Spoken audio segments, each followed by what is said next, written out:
The Queen's Gambit.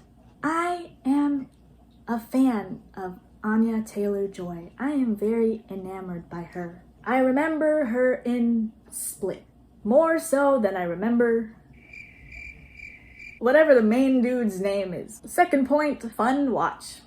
I thought it was a good balance between the high you get from watching someone succeed and the more darker themes of the show. It did not feel like misery trauma porn. It felt good in 2020 to see someone get good things. I really love the mother-daughter dynamic. It admittedly is reminiscent of my own, and it made me feel seen. I hadn't seen a lot of that dynamic before, where you like don't exactly understand your child and what they're up to, but you support it.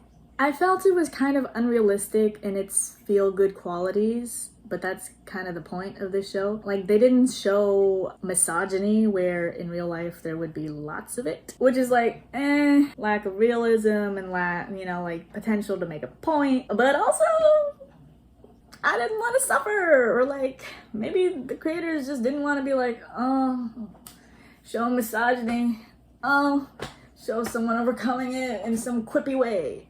Yeah, like they didn't engage in that at all, and I don't feel bad about it.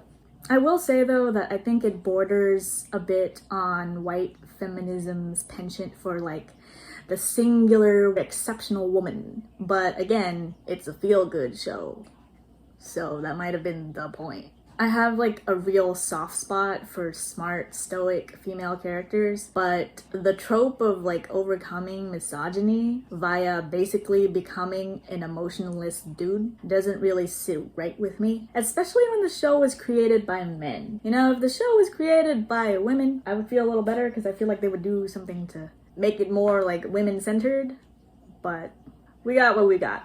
Speaking for myself here, as someone who is very stoic in real life, despite what you have seen, I don't emote, and I would like to tell you that that is the result of some trauma. The show does have twinges of things that could seem like looking down on more traditional, softer women.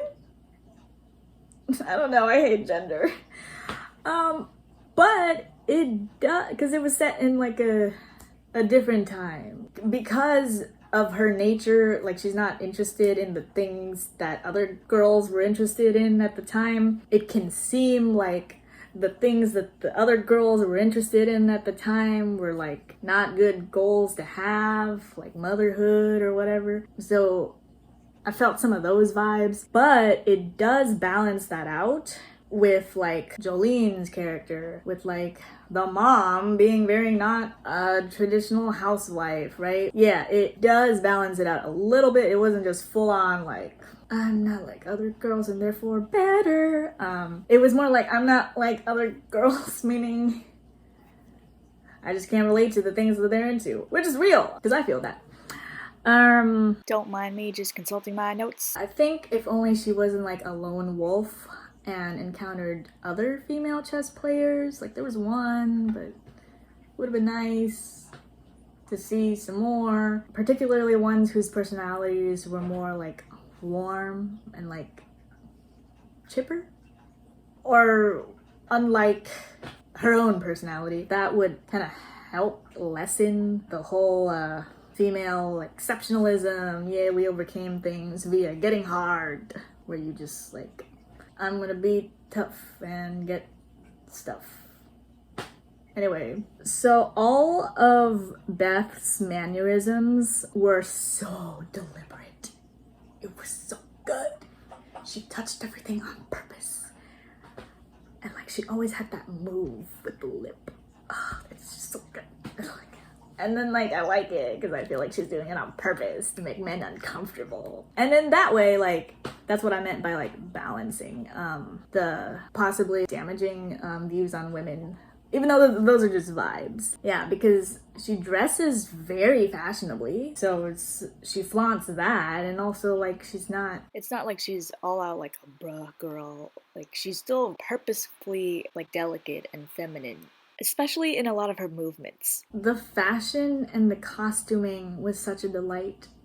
It was just so fun to look at. The shoes and the dresses, and it's nice, it's nice. So whereas Beth, like, emotionally isn't very soft, it's not like she shies away from femininity. No, she's like dolled up. And I think this show is obviously very popular. I think it broke some records for a limited series, and it's popular internationally too, which is really great. Because I saw like someone on Instagram in Singapore was watching it, so I was like, oh nice, it reached y'all. And like, people love this show, right, for many reasons, and one of them, I think, is that we have a desperate need for smart women characters who have agency.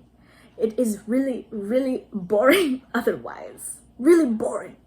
I am done relating to men. I quit that like years ago. And lastly, I thought the ending was really beautiful and really joyous. I just really like that scene. It's kind of weird that she's surrounded by men, but like, they're all like cute old men in the park who just want to play chess. And they're like proud of her, you know, they're not like, ugh, a foreigner. They're just like, ah, you're her. Do you want to play? And she's like, yes, I've wanted to do that this entire time I was here in Russia.